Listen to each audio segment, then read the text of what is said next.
Hey guys, இன்னைக்கு tour video தான் பார்க்க போறீங்க. Duke 350 and adventure 350 launch event வச்சிருக்காங்க. ஸோ அதனால அந்த லான்ச் ஈவெண்ட்டுக்கு நம்ம நாகர்கோவில் ஷோரூம் தான் போறோம். அந்த நாகர்கோவில் ஷோரூம் போயிட்டு இன்னொரு ட்ரிப்பு பிளான் பண்ணியிருக்கோம். அந்த ட்ரிப்பும் கிளம்ப போகிறோம். அதாவது ட்ரிப்புங்க போகிறோம் பார்த்தீங்கன்னா காளிகேசன் சொல்லிட்டு ஒரு ஏரியா இருக்குங்க எங்கள் ஊரில். So one of the beautiful பிளேஸ்னே சொல்லலாம். ரொம்ப அழகான ஒரு இடம்னு சொல்லலாம். அந்த இடத்துக்கு இன்னைக்கு நம்ம பசங்களோட ட்ரிப்பு கிளம்ப போகிறோம். ஓரளவுக்கு ப்ரிப்பேர் ஆகிட்டோம். ஸோ நம்ம எந்த வண்டியில் போக போகிறோம்னு பார்த்தீங்கன்னா அந்த டியூக் 160 இந்த வண்டி இருக்குல்ல, இந்த டெஸ்ட் ட்ரைவ் வண்டி எடுத்து தான் நம்ம இன்னைக்கு ட்ரிப்பு கிளம்ப போகிறோம். இங்கே பாருங்க, இவர் தான் அஷ்ஷரு, இவர் புது ஸ்டாஃப். உங்கள் பேர் என்ன ப்ரோ? ராஜு பாய் இருக்காரு பாருங்க, இங்கே சஜெட் இருக்காரு. ஸோ கைஸ், லான்ச் ஈவெண்ட்டுக்கு வரக்கு லேட் ஆகி போச்சு. அதாவது நாங்கள் லான்ச் ஈவெண்ட் அட்டன் பண்ணலை. லான்ச் ஈவெண்ட் அட்டன் பண்ணாத காரணத்தால் நாங்கள் இப்போ ரைடு கிளம்பிட்டோம்.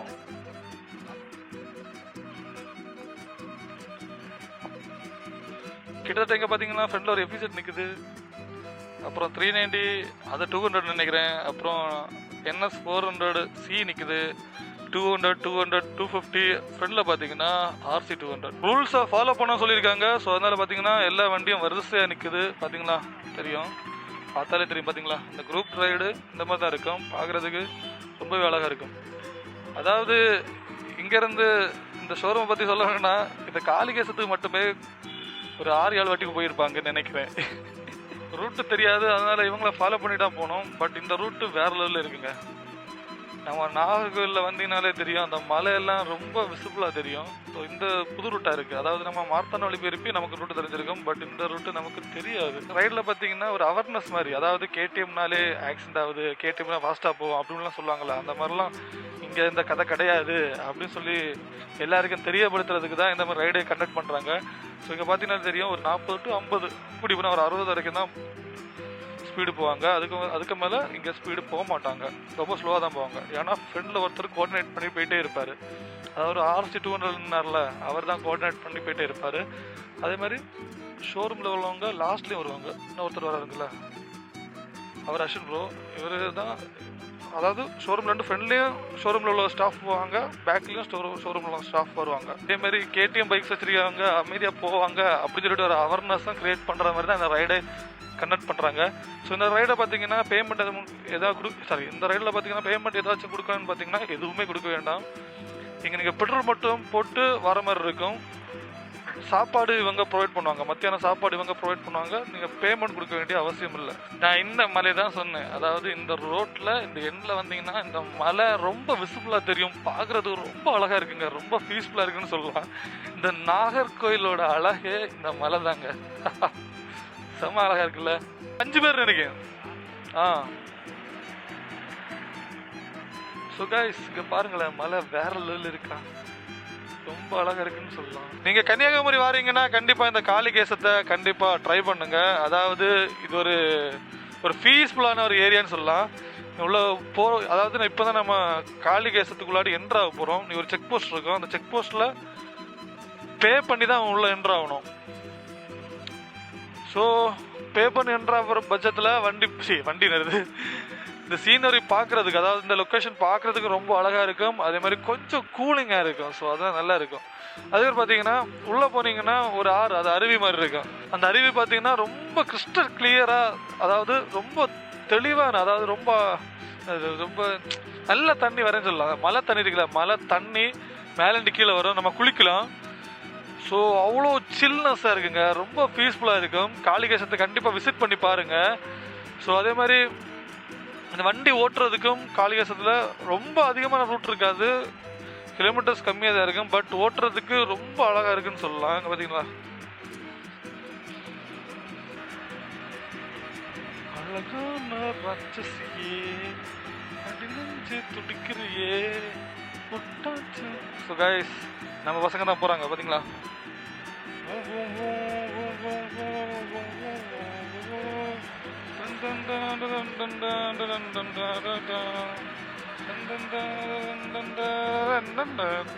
இதான் செக் போஸ்ட். ஸோ கைஸ், இங்கே பார்த்தீங்கன்னா தெரியும், விசிட்டர் டைம்னு சொல்லிட்டு டைம் எல்லாம் மென்ஷன் பண்ணியிருக்காங்க. காலத்தை 9 மணி டு 3 மணி வரைக்கும் தான் உள்ளாடி போக முடியும். அதுக்கு மேலே போக முடியாதுங்க. 50 ரூபாயா? 20 ரூபா சொல்லு கைஸ். ஒரு வண்டிக்கு 30 ரூபா, ஒரு ஆளுக்கு 20 ரூபா, மொத்தம் 50 ரூபா. இந்த தமிழ்நாட்டில் மட்டும்தான் இதெல்லாம் நடக்கிது. அதாவது நீங்கள் கேரளாவில் போனீங்கன்னா மோஸ்ட் ஆஃப் டூரிஸ்ட் பிளேஸில் உள்ளாடி ஃப்ரீயாக தான் போகணும். பட் நம்ம தமிழ்நாட்டில் மட்டும்தான் இந்த மாதிரி டிக்கெட் எடுத்து நேச்சர் பிளேஸை பார்க்க வேண்டிய நிலைமை இருக்குது. நம்ம தமிழ்நாட்டில் மட்டும்தான். செக் போஸ்ட் இருக்குல்ல, இந்த செக் போஸ்ட்டுக்கு உள்ளாடி வந்தீங்கன்னா சாப்பிட்றதுக்கு, அதாவது இங்கே நீங்கள் இருந்து சாப்பிடலாம். சாப்பிட்டுட்டு இங்கே ரெஸ்ட் ரூம் இருக்குது, ரெஸ்ட் ரூம் யூஸ் பண்ணலாம். இங்கே சாப்பிட்டுட்டு உள்ளே போகிறது நல்லது. அதாவது நீங்கள் அங்கே உள்ளாடி போகிறப்போ நீங்கள் இந்த பிளாஸ்டிக் ஐட்டமோ இல்லை சாப்பிட்றதுக்கோ அலோடு கிடையாது. ஏன்னா அனிமல்ஸ் வந்து அட்டாக் பண்ணி அதுவே சாப்பிட்றோம், உங்களையும் சேர்த்து சாப்பிட்றோம். அதனால அலோடு கிடையாது. சப்போஸ் நீங்கள் காலத்தை கிளம்பி இங்கே வாரீங்க, மத்தியானம் சாப்பிட நினச்சிங்கன்னா இங்கே பார்த்தீங்கன்னா தெரியும் கிரவுண்டு, இங்கேருந்து சாப்பிட்லாம். இல்லைன்னா மழை பெய்யுதுன்னா நான் குடிசை போட்டிருக்காங்க, அந்த குடிசையில் இருந்து சாப்பிட்லாம்.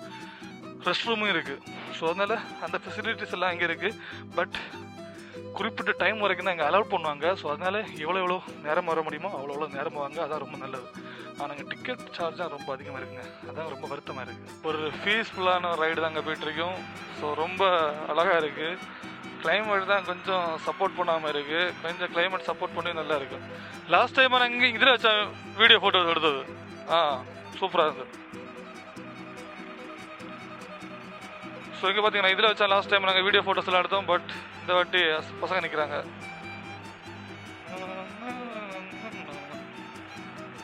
கைஸ் அவ்வளோ நேரம் சூடாக இருந்ததுக்கு இப்போ லைட்டாக சின்ன ஒரு கூலிங் இருக்குங்க. இதை விட ஒரு நல்ல ஒரு கூலிங் திருப்பி ஏன்னா நல்லா இருந்திருக்கும். அதாவது ரொம்ப கூலிங் நேரமாக கம்பேர் பண்ணுறதுக்கு ஓரளவுக்கு பரவாயில்லாம ஒரு கூலிங் இருக்குது. ஆனால் நான் இன்னும் நல்ல ஒரு கூலிங் எதிர்பார்த்தேன். பட் அந்த கூலிங் இங்கே கிடைக்கவே இல்லை. ஸோ நாளைக்கு நம்ம சம்டைம்ஸ் பொன்முடி போனாலும் போவோம், அங்கே கிளைமேட்டு பயங்கரமாக இருக்குன்னு நினைக்கிறேன். ஸோ ஆனால் வண்டி ஓட்டுறதுக்கு ரொம்ப பீஸ்ஃபுல்லாக இருக்குன்னு சொல்லலாம்.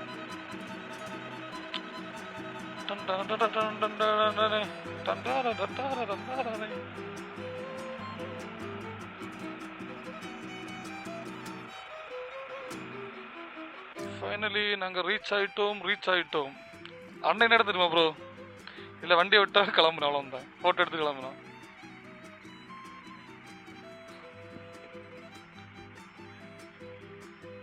ஸோ கைஸ் நிறைய கார் நிற்குது, பயங்கர ரஷ்ஷாக இருக்குது. ஸோ எங்கேயாச்சும் வண்டியை விட்டுட்டு உள்ளே போனால் நல்லா இருக்கும். ஏன்னா போன வாட்டி இங்கே வண்டியை விட்டுட்டு ஃபோட்டோ எடுத்துகிட்டு கிளம்பிட்டாங்க. ஸோ அதனால் இந்த வாட்டி அப்படி இல்லாமல் அங்கே போய் கொஞ்சம் டைம் ஸ்பெண்ட் பண்ணால் கொஞ்சம் நல்லா இருக்குன்னு நினைக்கிறேன். ஃபேமிலி நிறைய இருந்துருக்காங்க.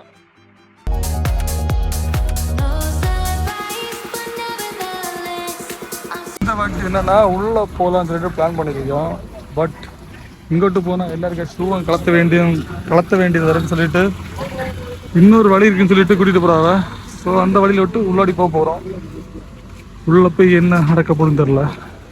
எல்லா ரைடர்ஸும் எங்கூட நடந்து போயிட்டுருக்கோம். ஸோ என்னன்னு பார்த்தீங்கன்னா அங்கோட்டு போனால், அதாவது மெயின் என்ட்ரன்ஸ் விட்டு போனால் ஷூவில் தண்ணி நடக்கணும்னு சொல்லிட்டு கடந்து போயிட்டுருக்கோம்.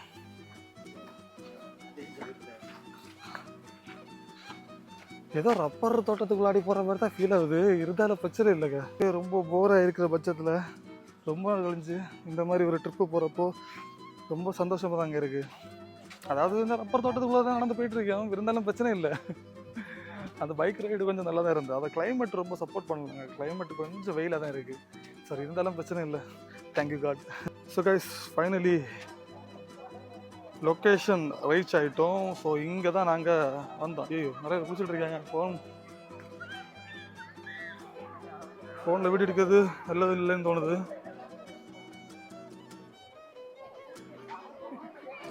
வாங்க காய்ஸ் எல்லாரும் குளிப்போம். எப்படி ப்ரோ குளிப்போம், சாடுவோம் சட்டி கலத்து போகிறோம். இது துணி கலத்து போவோம் சட்டியோட. வந்ததுக்கு தண்ணி கம்மியாக தான் இருக்குது, இருந்தாலும் அந்த ஃபால்ஸ் பார்க்குறது நல்லா இருக்குங்க.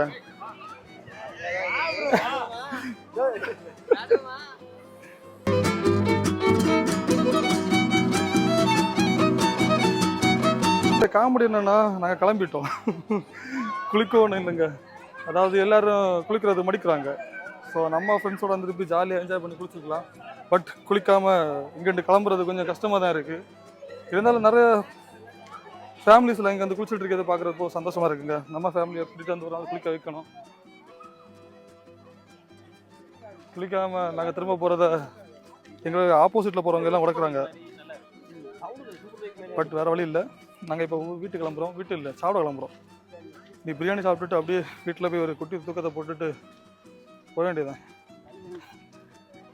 இந்த வீடியோ நீ என்ன வருதுன்னு தெரியல.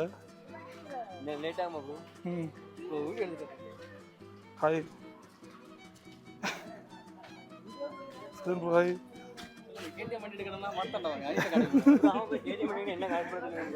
வண்டி எடுத்துட்டு சாப்பிட்டுட்டு கிளம்ப தான் போகிறோம். உங்களுக்கு பிடிச்சிருக்குன்னு நினைக்கிறேன். சப்போஸ் பிடிக்கலனாலும் கமெண்ட் பண்ணுங்கள் சரியா? ஏன்னா எனக்கு கொஞ்சம் போகிறதா இருக்குது. இதெல்லாம் பிரச்சனை இல்லைங்க. கொஞ்சம் மைண்டு பீஸ்ஃபுல்லாக இருக்குது. ஸோ அதனால் பிரச்சனை இல்லை. அப்படியே இந்த 160 எடுத்துகிட்டு சாப்பிட்டுட்டு அப்படியே வீட்டுக்கு கிளம்ப போகிறேன். பாய்.